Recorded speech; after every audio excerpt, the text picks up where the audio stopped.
Okay, I'm going to ask a really weird question to start this off. Does anybody like scary movies?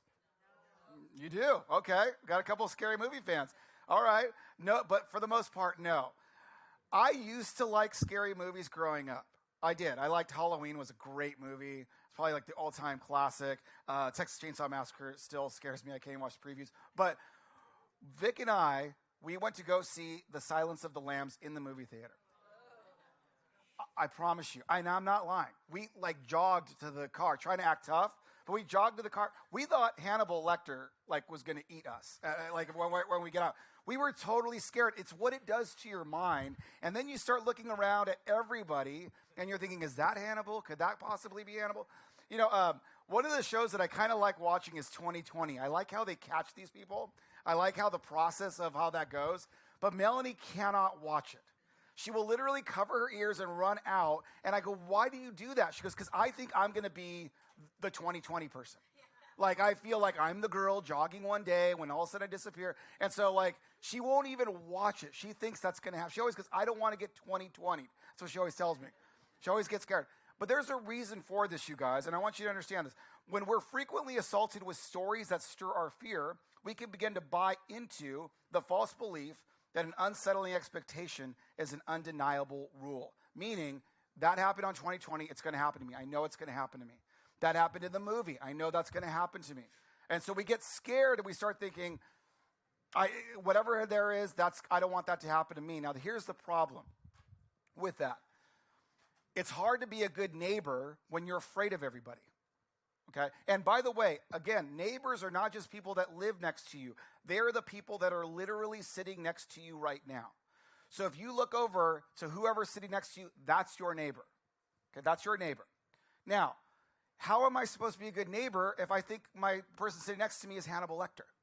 How does that work? Because I'm thinking, are they going to kill him? What's going to happen? That's where it gets a little bit dangerous. Okay? We start to think twice, and it's not like you're terrible people. It's not that we don't care about our neighbors. It's just that they make us nervous. You ever had that? We assume things. Something happened in the neighborhood. It was the teenagers. I had to be on the e-bikes. They had to have done it. They're the bad guys. I know that they did that. Or, that person that smiles at me in the grocery store. It was a little too friendly. I wonder what that person's hiding. Or the coworker that never talks. You're convinced they have bodies in the attic, It's like they never talk. What are they hiding? We start to put all these things in our imagination, and we've got to be really careful about that because before you know it, you're going to be afraid of everybody. And then you can't be a neighbor to anybody, a good neighbor. There's a term for this. It's called xenophobia. Okay? It's an intense, often irrational fear and dislike of people we don't know well or fully understand. So let me put it this way. It's kind of like somebody going, "My sink's broken, so I don't use the downstairs sink." Well, why don't you use the downstairs sink? Because it's broken. So I have to use the upstairs sink. Well, why don't you fix the downstairs sink? No. Because the last time a plumber came, he had tattoos all over his arms. Clearly, he was going to kidnap me. Because, people with tattoos are very dangerous. So I can't have a plumber come here because that person is going to do something because the tattoos signal that they're a dangerous person. Now here's the problem with that, guys. We assume the one thing we know about them tells us everything we need to know about them. That's the problem with that. You assume that happens. I see some of those people that are serving the homeless, that are in the prison ministries, and those are people you would walk away from if you saw them on the street. And they're in there doing some of the most amazing things for God I've ever seen. But we assume, they're bad. And we got to be careful with that. It's just too scary. Now, maybe you have some good feel or get some good reasons of why you don't trust people. Maybe you put your trust in somebody and they hurt you. They broke up with you. They divorced you. They no longer want to be your relative. They don't want to be around you. They don't want you working with them anymore. So maybe you have a good reason to say, I'm not sure I want to put my trust in being nice to people because every time I get hurt. Maybe that is the case. But then that really eliminates the opportunity to be a good neighbor. Now, we've seen this in the story of the good neighbor of the Good Samaritan. That's what we're talking about. Now, you might be going, I know we've already read this story a few times. There's a reason for that. It is the very best example of what it looks like to be a neighbor. literally, the lawyer asks Jesus, who's my neighbor? It's right there in the question. And he tells him. And so in Luke 10:30, it says this, in reply, Jesus said, a man was going down from Jerusalem to Jericho when he was attacked by robbers. They stripped him of all of his clothes, beat him, and went away, leaving him half dead. A priest happened to be going down the same road when he saw the man, and he passed by on the other side. So too a Levite, when he came to the place and saw him, passed by on the other side. Now, we've saw this before, and one of the examples was maybe they just didn't have the time. These are religious people, by the way. And religious people at that time didn't follow just the 10 commandments. They followed the original 613 commandments. And one of them was, I can't touch a dead body because now I can't be around people for 7 days because I'm considered unclean. So maybe they said, okay, well, maybe I don't have the time. The other thing was, maybe I'm scared. You know, maybe they're like, even though they're a religious people, which again, God doesn't care about your titles, maybe they were going, you know what? The person who attacked that guy may be still there. I don't want to go there. What if I go help that guy and then I get attacked? Maybe the priests and the Levite were like, I don't want to get 2020'd out here. You know, I got to keep going. I don't want to get in trouble. And so they move on. Now, if we're being honest, guys, that's primarily the reason we don't like getting involved as well. It just looks too dangerous. Not getting involved is really, really the safest bet. And this is where things get complicated. Guys, every time you're going to be a good neighbor, I'm going to tell you right now, there will be a risk. There will be a risk of some kind. Maybe this group isn't going to approve of that group or this or that. Or there's going to be a risk whenever you decide you want to be a good neighbor. It's not always going to be safe. So it begs this question: how important is safety and how unsafe are we? And is there anything that Jesus ever elevates above safety? And if so, what would it be? That's a lot of really good questions. Guys, Jesus is intentionally trying to push these guys to their limits. He is. He is asking this question, or he's telling them this story, but he knows what this story represents, and he wants them uncomfortable. He is glad that they're getting uncomfortable because he wants them to really think about this. And here's why. In Luke 10:33, it says, but a Samaritan as he traveled came to the man where the man was, and when he saw him, he took pity on him. Now, guys, this is where he wants them to get uncomfortable because the Samaritans were despised by the Jewish people and vice versa. They literally hated each other. They despised each other. These two groups did not want to be together. Okay, what does despise mean? A strongly dislike or feel disgusted by someone because you think they're bad, wrong, gross, or not even valuable. So the Samaritans did not look at the Jewish people this way. The Jewish people didn't look at the Samaritans this way. And they thought, you're not even worth my time. So when Jesus tells this story, he knows that they're going to be visibly uncomfortable when he says, by the way, it was a Samaritan. Now, the way the Jewish people looked at the Samaritans were usually they were gruff, they came from the same family tree, but they kind of splinter off. And they look at them as really murderers and rapists and just thugs. In fact, there was a story in 165 BC. The Samaritans had the opportunity to actually harbor the Jewish people, and they did not. They let them just get run over. So there was a major dislike of each other. So when Jesus says a Samaritan stopped, he knows they're already intense and getting angry as he's speaking. But he uses that as an important example. Okay? Now, why does Jesus do that? Because Jesus believed that validating the minority didn't demean the majority. Okay, now let me explain to you what this means. He is not saying all these people that did all these wrong things in this group, they're all right. Everybody's all right. He didn't excuse anything, but he said, it doesn't matter because the person in front of me is hurting. So I'm not going to worry about what this group is doing, and I think this is very important, especially in our day and age. I'm not going to concern myself with this particular group or what their stance is or what they're saying. I'm just going to look at this person in front of me who's hurting. And I'm going to go see how I can help them. To take it a step further, your unwillingness to be kind to someone is more about you than them. You got to think about that. Okay?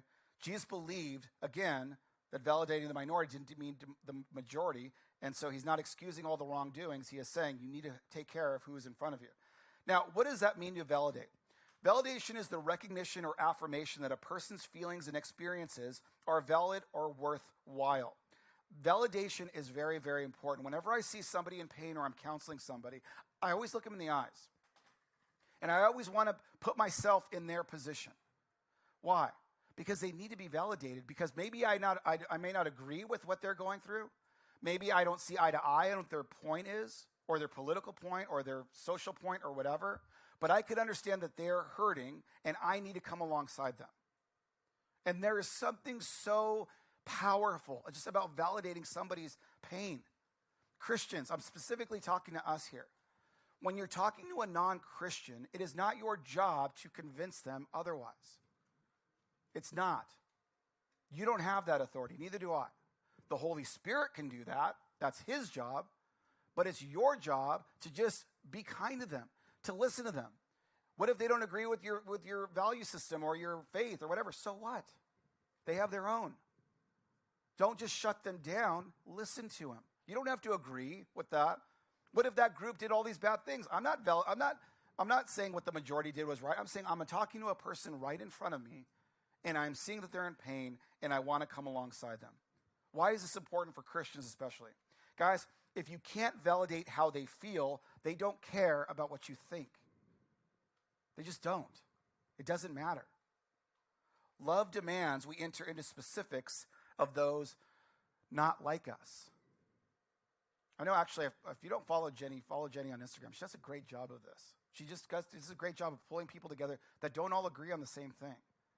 And she just hears them out. She doesn't say you're right or you're wrong, just hears them out. It's really cool. I'm going to say that again. If you can't validate how they feel, they don't care what you think. And you got to validate what they're feeling. This is exactly what Jesus does, guys. This is the gospel. God came to save mankind. That's what he does. He is God. If you want to know who God is, look to the life of Jesus, because that's who God is. But what does he do? He comes in human form. Why? To validate you and I. So that when we say, you don't understand what it's like to have somebody leave you. Yeah, I do.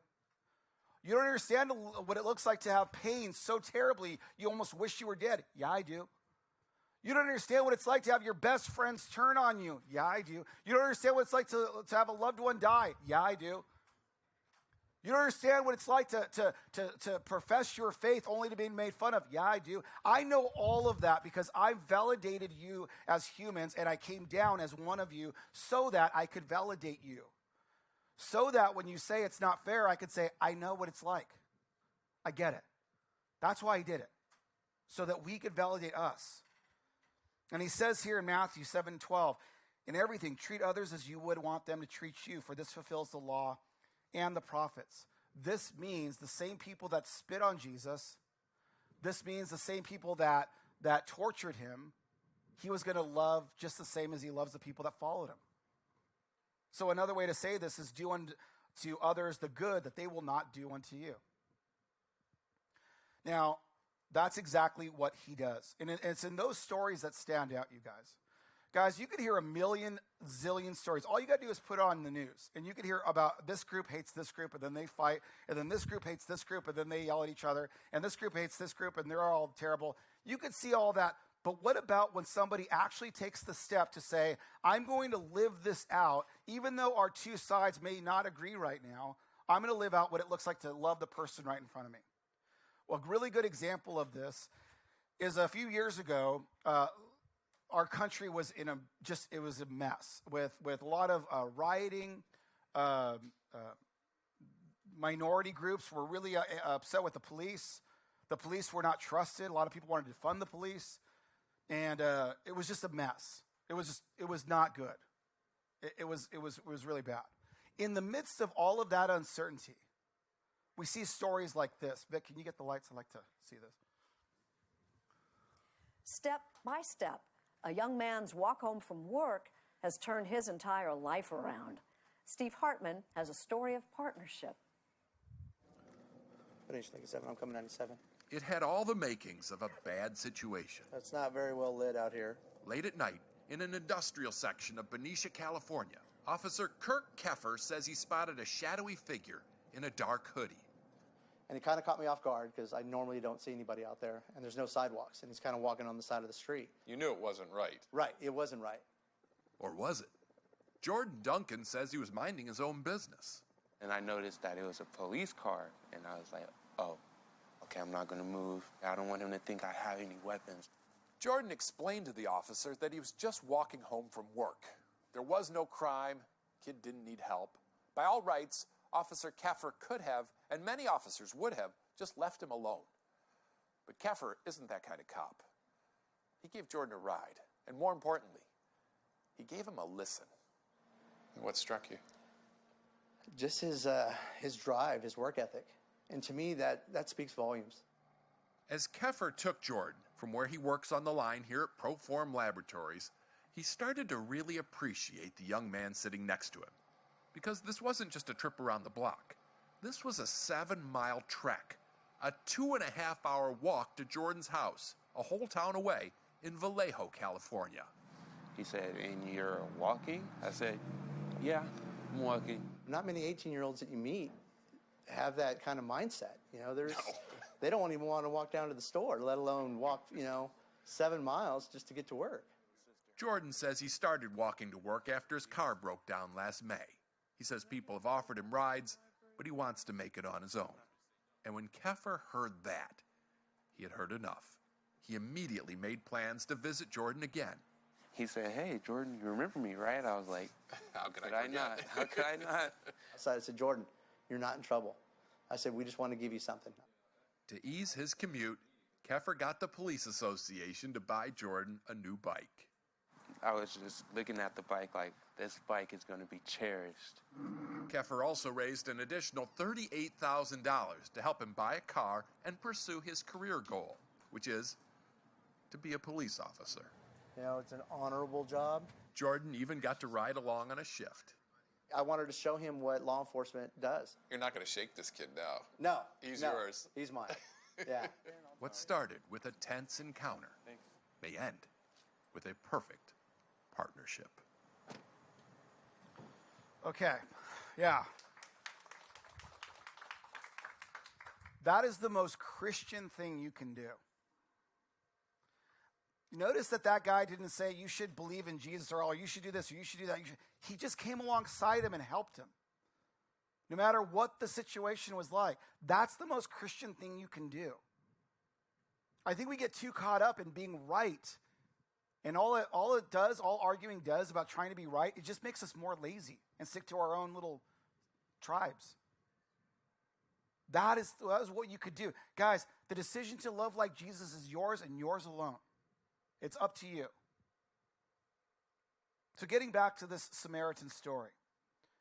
Luke 10:33, it says, but a Samaritan who was traveling came down to where the injured man was, and when he saw him, he felt compassion for him. He went up and he bandaged his wounds, pouring oil and wine on them.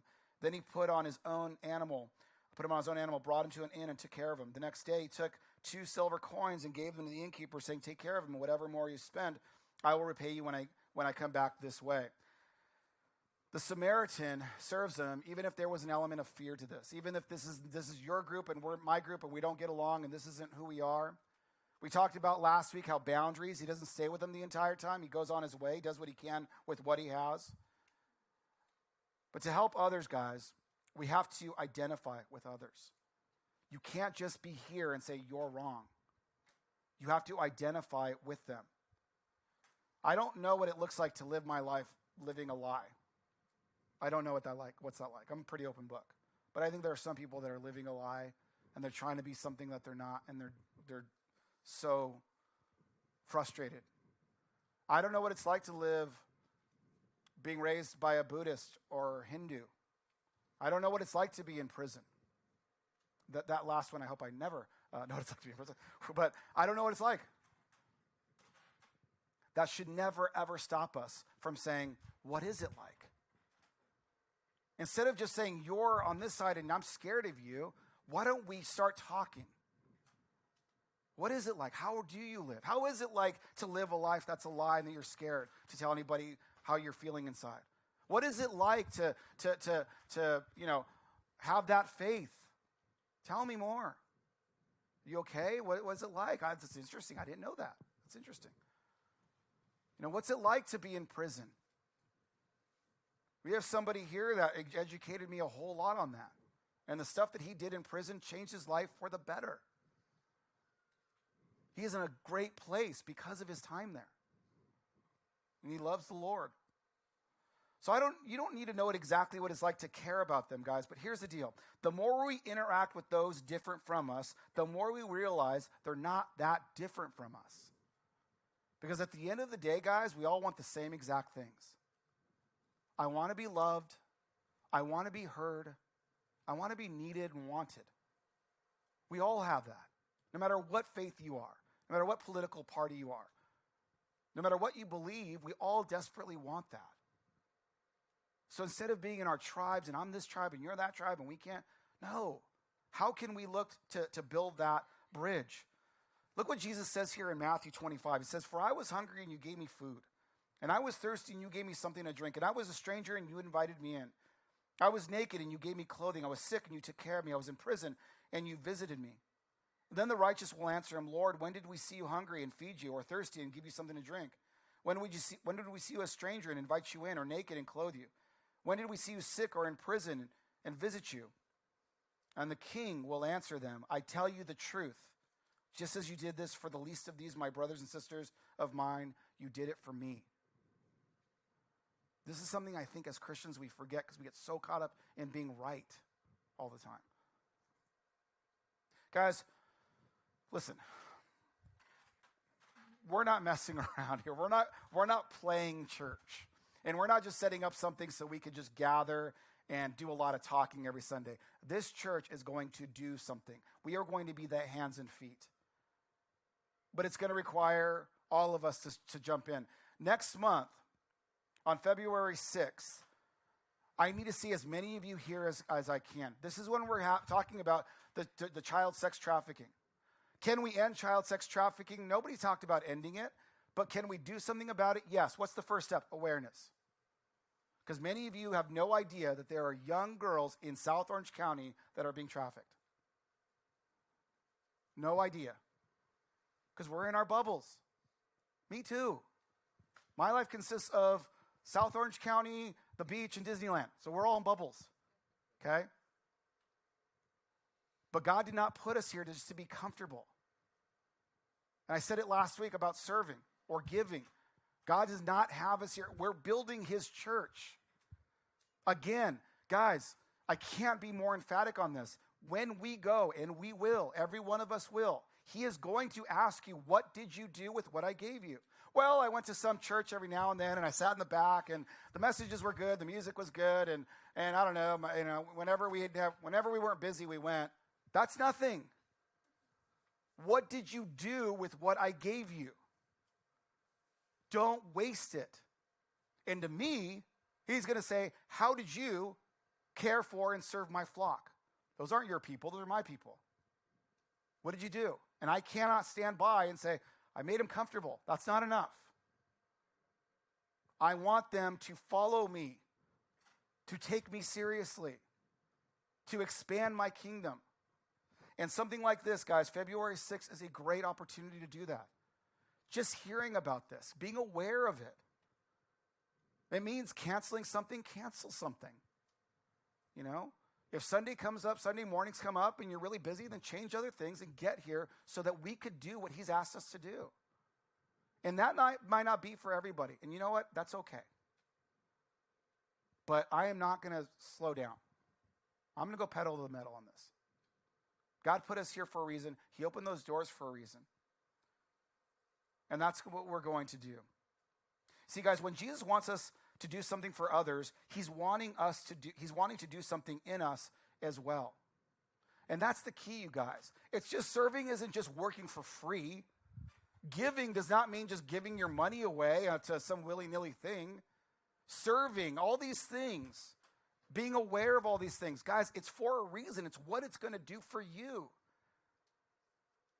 It's so easy to be so lazy and only be occupied with kids' sports and, what college little Janie and Austin are going to go to and, making sure that, all of our vacation plans are set. It's so easy to get stuck in that. But God wants to do something big in you. But nothing's going to happen if you just put God in this little corner. And I know I'm preaching to the choir because you're here building a church.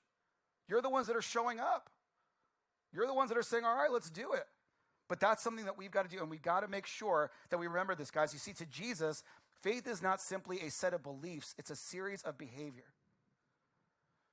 It's one thing to say you believe, but what are you going to do with it? He's going to ask you that question, guys. You don't want on your deathbed to be freaking out going, I don't know what I'm going to say. You have an opportunity right now. You're responsible for what you know. Luke 10:36, that's why he finishes this, and he says, which of these three do you think became a good neighbor to the man who fell in the hands of robbers? And the expert of the law said, the one who showed him mercy. Jesus said, then go and do the same. He did not say, then go tell others about it. He did not say mention it as long as they're feeling okay about it. He did not say, see if they're going to get their feelings hurt. And if they do, don't mention it at all. See if they're going to think it's too politically incorrect. And if it is, don't say anything. I don't want to ruffle any feathers. He said, go and do it. Go do it. Go do the same. See, guys, in Jesus' mind, what you do more than what you say reveals what you believe. People say, well, God's the most important thing. Well, what's the two most important things? Time and money. And if you're not trusting God with those, then he's not. It's not a judgment, it's just the truth. Look what Paul says here in Romans 12:9. He says, love must be without hypocrisy, abhor what is evil, cling to what is good, be devoted to one another with mutual love, showing eagerness in honoring one another. The bottom line is, guys, it's what it does for you. Yes, I love hearing stories of people that go to Africa and China and Mexico to do all these great missions things. That's great. But it's also the person that's next to you at work or in your neighborhood or in your friend group. It's not one or the other. It's both and. And a lot of people, guys, right now are holding on. I can't, I don't want to invite because that person hurt my feelings, and I don't want to hurt, I don't want to go back and be nice to that person because that person's a jerk to me, and they're on that group and I'm on this group. Marcus Aurelius famously said, quote, the best revenge is not to be like your enemy. So, here's what you could do this week, guys. Plan an activity with a neighbor. Again, it could be anybody. It could be the person sitting next to you that would require you to reassess your assumptions about them. Maybe you think that person's a jerk because they never smile at me at church. Or that person is a jerk because they never talk to me at work. Or that person's a jerk because, that neighbor is just annoying me. Extra points for going to those people and say, hey, let's go to lunch. Let's go to coffee. Extra points if they're not Christian. Extra points if they don't vote like you. Extra points if they people you normally never hang out with. See, guys, it's going to be us that expands God's church. He's going to use us to do it. Last week I talked about this. I've said, God, expand your ministry. Do your thing. Let me be in awe of what you do. And again, every time, I've already done it. Who do you think opened those doors? Who do you think put these people in this church? I did it. So go lead them. I'll be with you. Guys, this church could experience a 50% jump if every one of us just brought somebody to church. But that person doesn't believe in God. Great, extra credit. Well, that person hates church. Wonderful. That person's got a really bad mouth and they're going to be hungover. Terrific. They can sleep in my office. They can still hear the message. It's like, let's take this seriously. This church isn't going to magically do this because God says, whoop. He said, I already put the people there. They're already there, James. Go lead them. Go lead them. And guys, we have to be looking at our neighbors as an opportunity. That person that's around you, even the person that's annoyed, you're annoyed by them, God put them in your life for a reason. There's a purpose why they're there. He wants you to minister to them so that one day he's going to go, what did you do with what I gave you? I gave it all I had. Well done.